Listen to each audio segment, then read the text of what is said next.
નમસ્કાર વિદ્યાર્થી મિત્રો, શ્રી એસન વિદ્યાલયમાં ચાલતા ઈ લર્નિંગ પ્રોગ્રામમાં હું આપનું હાર્દિક સ્વાગત કરું છું.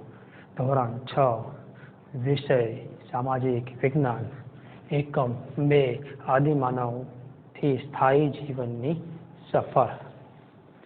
એક યુગમાંથી બીજા યુગમાં જવાની વાત છે કે એક આદિમાનવ જે શિકાર કરીને ખાતો હતો, કપડાએ નહોતો પહેરતો, ખાલી પાંદડા વીંટાળતો હતો. હવે એનું સ્થાયી જીવન કેવી રીતે અસ્તિત્વમાં આવ્યું એની વિશે વાત કરવા જઈ રહ્યા છીએ. એમાં મહત્વની વાત છે અગ્નિ ચક્રનો ઉપયોગ કરતા શીખ્યો અને એની શોધ કેવી રીતે થઈ એનું જ્ઞાન મેળવીએ. ચોક્કસ તો કહી ન શકાય કે શોધ કેવી થઈ છે.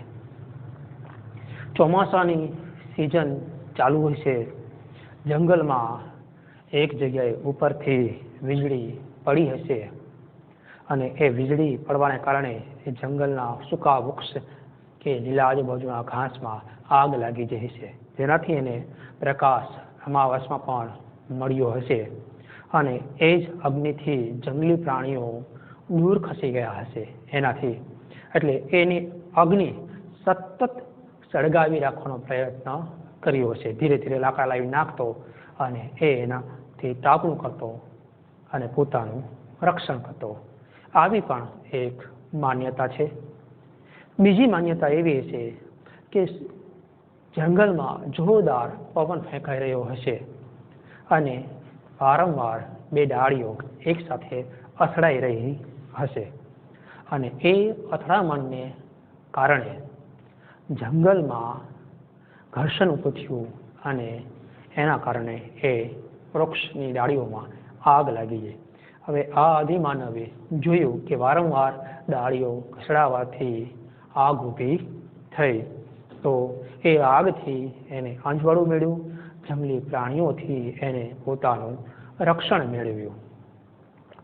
ત્રીજો પ્રયત્ન એવો માની શકાય કે બે સરસ મજાના પથ્થરોની આદિમાનવ રમત રમતો હશે અને એમાંથી તિખારા જળતા હશે. એકદમ સૂકું ઘાસ જેને તણખું અડતા જ આગ લાગી જાય એવા વિસ્તારમાં એ રમતા રમતા નીચે આગ લાગી જાય એને ક્યારેય ખ્યાલ પણ નહીં આવ્યો હોય અને એ આગ મોટું સ્વરૂપ ધારણ કર્યું. એટલે એ આગથી જંગલી પ્રાણી પર હુમલો કરવા આવ્યું છે અને ફટકો મારતા એ આગથી જંગલી પ્રાણી બી ગયું હશે અને એનાથી એને રાત્રે પણ પ્રકાશ મળ્યો હશે. એટલે એને એવી રીતે અગ્નિની શોધ કરી હશે એવું આપણે માની લેવી.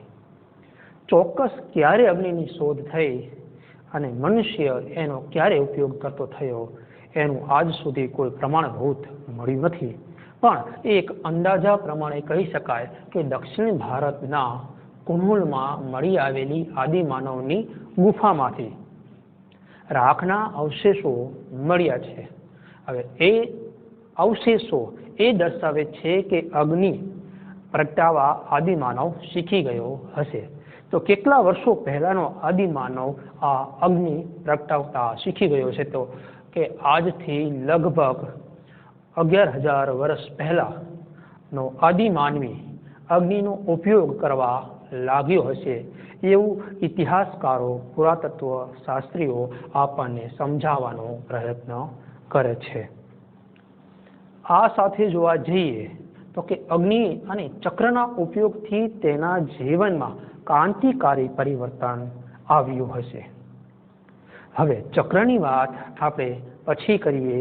પહેલા અગ્નિની મદદથી તેઓ ઘાસને શેકીને દૂર સુધી એનું રક્ષણ કરી શકતો હતો, અથવા તો એ ઘાસને સળગાવીને પોતાને રહેવા લાયક, સુવા લાયક જમીન કરી શકતો હશે એવું માનવામાં આવે છે. અગ્નિની મદદથી જે એને શિકાર કર્યો, સંજોગો વસાત જે લાગેલા આગ હતું એમાં એ માંસ શેકાણું, ઘાસના વિસ્તારમાં ઝૂંપડામાં જે જાગી ગયું હશે, લાગી ગયેલું આગ હતું એમાં એને જોયું કે માંસ સળગી રહ્યું છે થોડું થોડું, તો એને અગ્નિ ઓલાવીને પ્રયત્ન કર્યો અને એ માંસ બચાવવાનો પ્રયત્ન કર્યો. એને એ શેકેલું માંસ સૌ પ્રથમ ખાધું તો એને મીઠાશવાળું લાગ્યું છે, એને ખાવામાં તકલીફ ઓછી પડી છે. એના કારણે એ હવે પછી અગ્નિ દ્વારા શેકેલા માંસનો ખાવામાં ઉપયોગ કરવા લાગ્યો.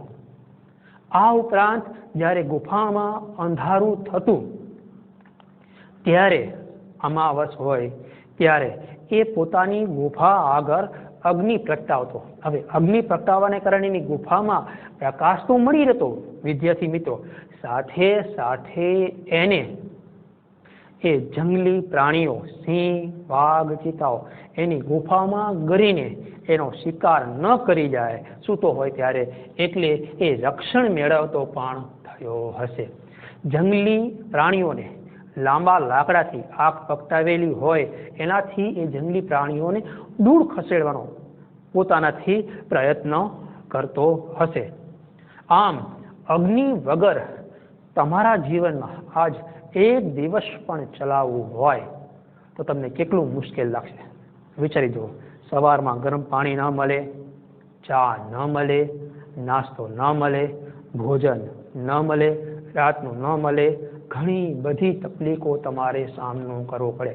આ ઉપરાંત તમારા પેટમાં કાચું અનાજ પણ નાખી દેવું પડે છે, જેનાથી તમને પેટનો દુખાવો થાય છે. તો કે અગ્નિથી જીવનનું ઘણું બધું પરિવર્તન આદિ માનવ લાવી શક્યો.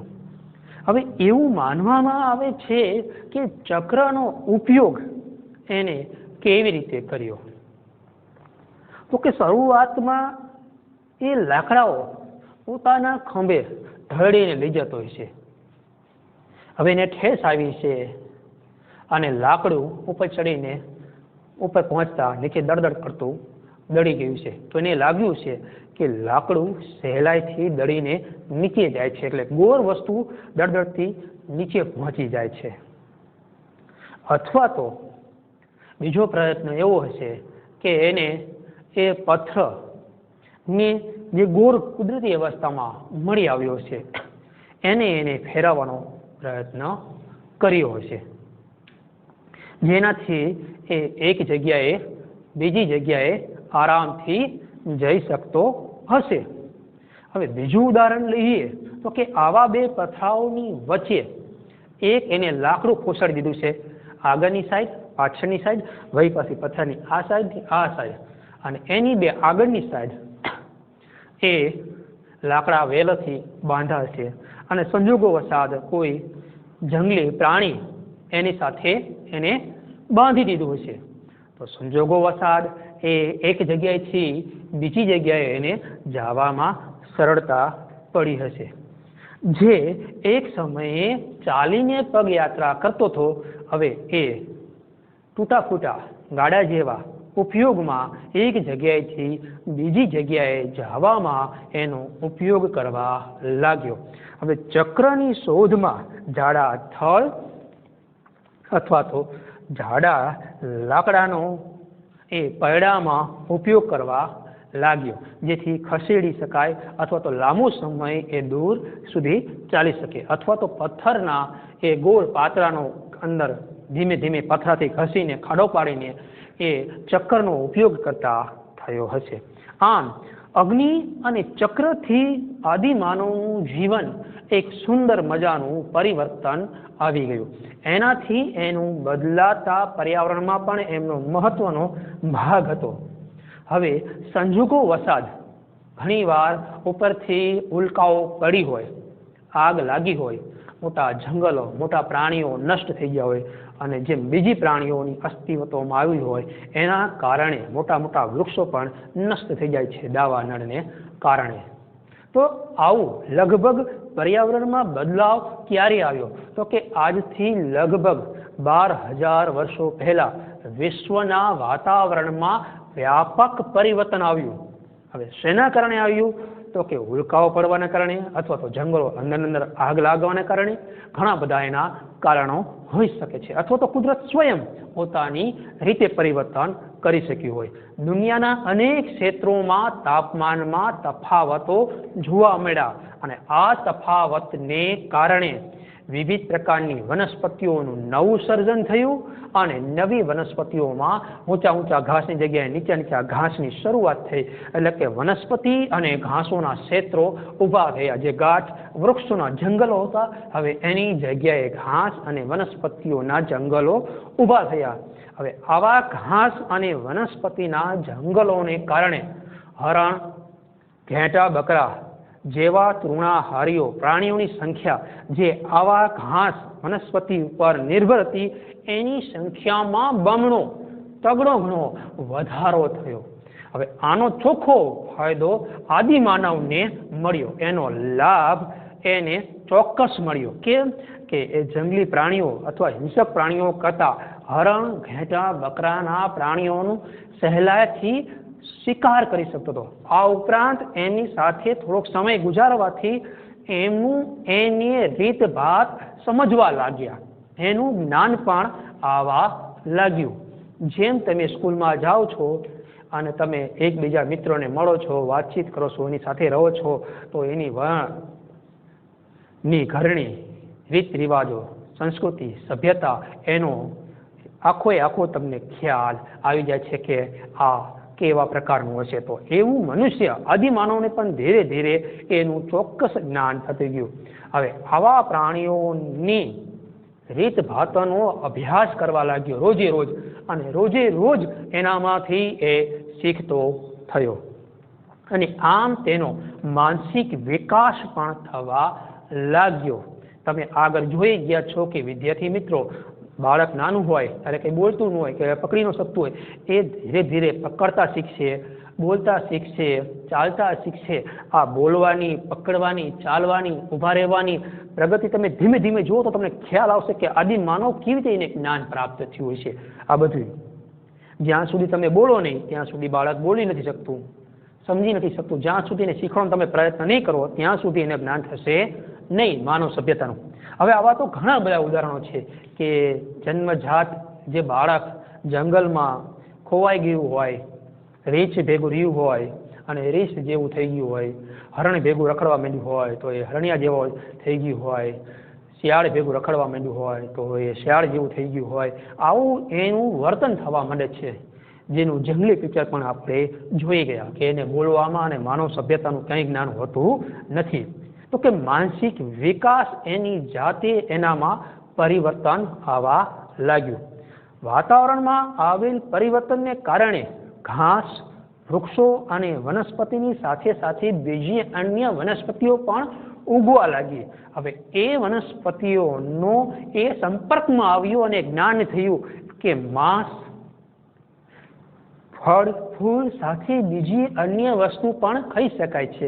કેવી? તો કે ઘઉં, જવ, અન્ય ધાન્યો ના એ સંપર્કમાં આવ્યો અને એને એ ખાવામાં ઉપયોગ કરવા લાગ્યો. વિદ્યાર્થી મિત્રો, હવે એ સાથે મેં તમને આગળ સમજાવ્યું કે પથ્થરનો ઉપયોગ એ કરતો થયો હતો. પથ્થરની ટેકનોલોજીને જેને પાષાણ યુગ તરીકે આપણે ઓળખીએ છીએ, એ પથ્થરના ઉપયોગથી સ્ત્રી, પુરુષ અને બાળકો એ અનાજને અલગ પાડતા અને એકત્રિત કરતા અને પથ્થરના ખાડામાં એ બીજા પથ્થર પર મૂકીને સાચવતા, એટલે કે એકત્રિત કરતા થયા.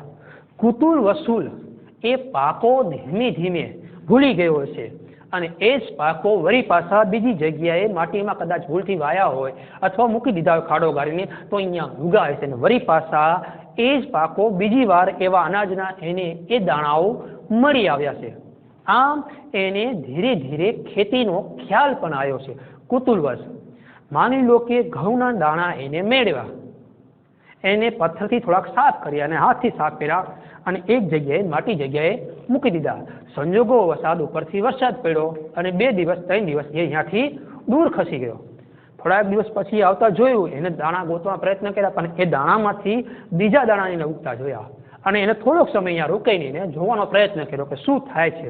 તો થોડાક સમય પછી એને વળી પાછા બીજા એવા અનેક દાણાઓ મળી આવ્યા ઘઉંના. તો આમ ધીમે ધીમે એ ભારતમાં કૃષિની શરૂઆત થઈ એવું આપણું આદિમાનવના જ્ઞાનના આધારે કહી શકાય. હવે લોકો ધાન્ય ઉગાડવામાં પથ્થરનો ઉપયોગ કરવા લાગ્યા. કેવી રીતે? કે પાકી માટી છે, એમાં ઘઉં વાવે તો એના મૂરિયા થતા નથી, આમાં ઉગી શકતા નથી. એટલે પથ્થર, લાંબા પથ્થર, અણીવાળા પથ્થરથી એ માટી ખોદવાનો પ્રયત્ન કરતા ધીમે ધીમે, અને એમાં એ અનાજ નાખવાનો પ્રયત્ન કરતા, અને એ પથ્થરના ઉપયોગથી ધીમે ધીમે ખેતરો ખેડતા અને ખેતીની શરૂઆત થઈ. હવે આવી ખેતીની શરૂઆત વિદ્યાર્થી મિત્રો ક્યાં થઈ છે? તો કે નદી કિનારે. કેમ? કે એને ખાવા માટે માંસ, પીવા માટે પાણી અને ખેતી કરવા માટે પાણી, એ પણ એ નદી કિનારે અથવા તો મોટા તળાવ અથવા તો વહેતા ઝરણાઓ જ પાસે એને મળી શકે. એટલે એવી જગ્યાએ જ આવો ધાન્ય ઉગાડવા લાગ્યો. ધીમે ધીમે પોતાના ખેતરોના વિસ્તાર વધારતો થયો અને કૃષિની શરૂઆત થઈ, અને ધાન્ય ઉગતું હોય તેમ તેની આસપાસ પણ એ રહેવા લાગ્યો. કારણ કે ઘરણ, ઘેટા બકરા એ ઘાસનો ખોરાકમાં ઉપયોગ કરી જતા, તો એને એ અનાજ મળતું નહીં. એટલે એની રખેવાળી કરવા માટે આસપાસ કાં તો વૃક્ષો ઉપર અથવા તો ઝૂંપડા બાંધીને અથવા ગારા માટીના ઘાસના મકાનો બાંધીને રહેવાનું શરૂઆત કરી. હવે આમાં એનો પરિવારનો સદસ્ય બીજા ક્રમસર ભેગા થયા, ભટકતા. એટલે ભેગા થયા અને એક સાથે રહેવાની શરૂઆત કરી. તો એવું કહી શકાય વિદ્યાર્થી મિત્રો કે આ ભટકતા જીવનનો અંત આવ્યો અને સ્થાયી જીવનની શરૂઆત થઈ. તેના કારણે સ્થાયી જીવનની શરૂઆત થઈ તો કે ખેતીને કારણે એનું જીવનમાં સ્થાયી જીવનની શરૂઆત થઈ. ખેતી માટે એને પાણી જરૂરી હતી. પાણી મળી રહે તો જ્યાં ઉગી શકે એવી જમીન પણ એને જરૂરી હતી. જ્યાં આ બંને મળી રહે ત્યાં એને ફરજિયાત રહેવું પડે લાંબા સમય માટે, જ્યાં સુધી એ વાવેલું અનાજ ન ફરી પાછું મેળવી શકાય એ માટે. એટલા માટે એ સ્થાયીની જીવનની શરૂઆત થઈ. હવે તેમના સ્થાયી જીવનમાં સૌ પ્રથમ એમને મિત્રો કૂતરાઓની મિત્રતા કરી હશે. કૂતરો એને આવતા જંગલી પ્રાણીઓથી વાફક કરતો હતો, અલગ રીતે ભૂવીને, અને એનું રક્ષણ પણ કરતો હતો. આ સાથે કૂતરાઓની એની મિત્રતા થઈ. આજે પણ જોઈ છે કે કૂતરો જેવો વફાદાર પ્રાણી આપણી પાસે બીજો કોઈ હોતું નથી. તે સિવાય તેઓ જ્યાં ઘેટા બકરા, ગાય ભેંસ અને ભૂંડ જેવા પશુઓથી એ ધીરે ધીરે પરિચિત આવ્યો. એને એમ થયું કે આ તો અમારો શિકાર કરતા નથી, પણ જે ઘાસ ખાય છે એના બદલામાં એમને બીજું પણ આપે છે. શું આપે છે? તો કે દૂધ આપે છે. હવે દૂધનો ઉપયોગ એ ક્યારથી કરતો થયો એનું કોઈ આજ સુધી ચોક્કસ આપણને વિદ્યાર્થી મિત્રો પુરાવો મળ્યો નથી. પણ એટલું તો ચોક્કસ કહી શકાય કે આ બધા સાથે ધીમે ધીમે એને સમય ગુજાર્યો, અને આ સમય ગુજરતા એને ખ્યાલ આવ્યો કે કૂતરો, ઘેટા, બકરા, ગાય, ભેંસ જેવા ભૂંડ જેવા પ્રાણીઓ પાળી શકાય છે અને પોતાની રીતે એને કામમાં લાવી શકાય છે, અને જંગલના હિંસક પ્રાણીઓથી પોતાની અગ્નિથી રક્ષણ કરતા એ શીખી ગયો. અને આમ એને જરૂરિયાત, જે મોટી જરૂરિયાત હતી જીવનની, ખોરાકની, એને એક સ્થળે મળી આવવાથી એ પોતાનું જીવન ત્યાં જ વ્યતીત કરવા માંડ્યો, અને ત્યાં જ પોતાના ગામ, કબીલા, પરિવારની શરૂઆત થઈ હશે એવું અનુમાન લગાડી શકાય છે. એ ખેતી સાથે સાથે પશુપાલન પણ કરવા લાગ્યો, કારણ કે ઘણા બધી વસ્તુઓમાં એને પશુનો ઉપયોગ કરવો પડતો હતો. જેમ કે આપણે જૂના જમાનામાં બળદ સાથે હળ બાંધીને ખેતી કરતા હતા, તો પહેલાં લાકડાનો ઉપયોગ કરતા હતા, પછી કોસનો ઉપયોગ કરવા માંડ્યા. આજ આપણે ટ્રેક્ટરનો ઉપયોગ કરીએ છીએ. ચોક્કસ ધીરે સ્ટેપ બાય સ્ટેપ આપણને જ્ઞાન મેળવતા ગયા છે. હવે તમે કહો મિત્રો, ચલો ચંદ પ્રશ્નો આપણે તમને પૂછીએ કે આદિમાનવ અગ્નિથી પરિચિત હશે એવું કયા સંશોધનને કયા આધારે આપણે જાણી શક્યા? તો કે દક્ષિણ ભારતમાં કુર્નુલમાં મળી આવેલી આદિમાનવની ગુફામાં એ સમયના રાખના અવશેષો આપણને મળી આવ્યા. એ દર્શાવે છે કે એ સમયે આદિમાનવ અગ્નિથી પરિચિત હશે. તો કે આ આદિમાનવ અગ્નિનો ઉપયોગ કેટલા વર્ષો પહેલા કર્યો હશે એવું લગભગ અનુમાન સાથે કહી શકાય તો કે આજથી લગભગ 11,000 વર્ષ પહેલા આદિમાનવે અગ્નિનો ઉપયોગ કર્યો છે તેવું ઇતિહાસકારો માની રહ્યા છે. આદિમાનવ જીવનમાં કઈ બે શોધથી મોટું પરિવર્તન આવ્યું કે એના જિંદગીનું રહસ્યમય જીવન શરૂ થયું તો કે અગ્નિ અને ચક્રની શોધથી પોતાના જીવનમાં મોટું પરિવર્તન લાવી શક્યો એક જગ્યાએથી બીજી જવા માટે અને પોતાનું રક્ષણ અને માંસને પકવીને અથવા અનાજને પકવીને ખાવા માટે. હવે આદિ માનવે સૌ પ્રથમ પૈડું શેમાંથી બનાવ્યું હશે તો શેમાંથી બનાવતા શીખ્યો હશે તો કે ચોક્કસ કહી કે ઝાડના થડ એટલે કે વૃક્ષનું મોટું થડ હોય એને અથવા તો જાડા વિસ્તારમાં લાકડા જે મળી આવ્યા છે એને એ વ્યવસ્થિત કટિંગ કરીને ખાંચો પાડીને ચક્ર બનાવતા શીખ્યો હશે એવું આપણું અનુમાન લગાડી શકાય છે. પણ એ ચોક્કસ રીતે કહી શકાય નહીં કે એવું કર્યું હશે પણ મોટા પુરાવા એનાથી મળ્યા છે એટલે આપણે એવું કહી શકાય. વિશ્વમાં વૃક્ષ અને વનસ્પતિના ઘાસોના ક્ષેત્રો કેવી રીતે ઊભા થયા તો કે આજથી લગભગ 12,000 વર્ષો પહેલા વિશ્વભરમાં વાતાવરણમાં વ્યાપક પરિવર્તન આવ્યું. એનું દાવાનળ, ભૂલકાઓ અથવા તો કે જ્વાળામુખી ફાટવાના અથવા તો પૃથ્વી ઉપર રહેલી જંગલોનો વિનાશ એના કારણે પણ થઈ શક્યો છે એવું આપણો અંદાજો લગાડી શકાય. દુનિયાના અનેક ક્ષેત્રોમાં તાપમાન વધતા આવી વનસ્પતિ અને ઘાસના ક્ષેત્રો વિશ્વમાં મોટા પ્રમાણમાં પરિવર્તન આવી શક્યા. હવે વાતાવરણમાં પરિવર્તન આવવાથી આદિમાનવ સૌ પ્રથમ શેના પરિચયમાં આવ્યો છે તો કે આદિમાનવ આ બધું પરિવર્તન થવાને કારણે એ ઘાસ ખાનારા હરણ, ઘેટા, બકરા અને જેની ઉપર ઘાસ ઉપર નભતા બીજા પ્રાણીઓ ગાય, ભેંસ, ભૂંડ જેવા પ્રાણીઓની સંખ્યા વધી એવા પ્રાણીઓના એ પરિચયમાં આવ્યો હશે એવું આપણું અનુમાન લગાડી શકાય. તો કે આદિમાનવ ધાનનો ઉપયોગ શેનો દ્વારા કરી શક્યો હશે તો કે મેં તમને કીધું કે એક ચોક્કસ જગ્યાએ એ રોકાણો અને એને અમુક વસ્તુ ખાધેલી પછી છોડી દીધી અને એ જ પાછો આવ્યો થોડાક સમય પછી તો એ ઉગેલું જોયું.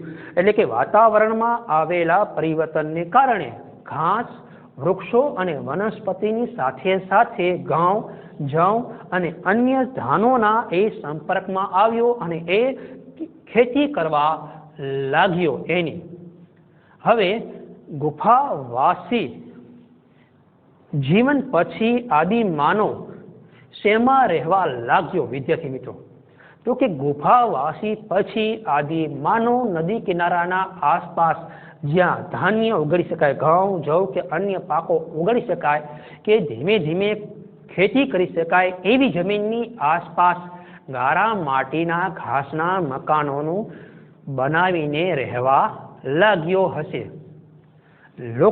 આદિમાનવે પથ્થરનો ઉપયોગ શેમાં કરવાનો પ્રયત્ન કર્યો છે તો કે આદિમાનવે ધાન્ય ઉગાડવા માટે એટલે કે ધાન્યની ખેતી એટલે કે પાકની ખેતી કરવા માટે પથ્થરનો ઉપયોગ કરવા લાગ્યો હશે એવું અનુમાન કરી શકાય છે. હવે વિદ્યાર્થી મિત્રો સૌ પ્રથમ આદિમાનવનું કયું પાલતુ પ્રાણી હતું એટલે કયું પાલતુ પ્રાણી એ પાળતા શીખ્યો હશે તો કે તેના સ્થાયી જીવનની શરૂઆત થઈ એટલે સૌ પ્રથમ એને કૂતરો પાળવાની શરૂઆત કરી છે. એ પછી ધીરે ધીરે બીજા પ્રાણીઓના પણ એ સંપર્કમાં આવવાથી ઘેટા, બકરા, ગાય, ભેંસ, ભૂંડ જેવા હિંસક નથી એવા પ્રાણીઓ એ પાળતા શીખ્યો હશે એવું અનુમાન લગાડી શકાય છે. હવે પછીનું આપણે આગળનું નેક્સ્ટ લેક્ચરમાં આનો અભ્યાસ કરીશું. અહીં પૂરું કરીએ છીએ. નમસ્કાર, જય હિન્દ.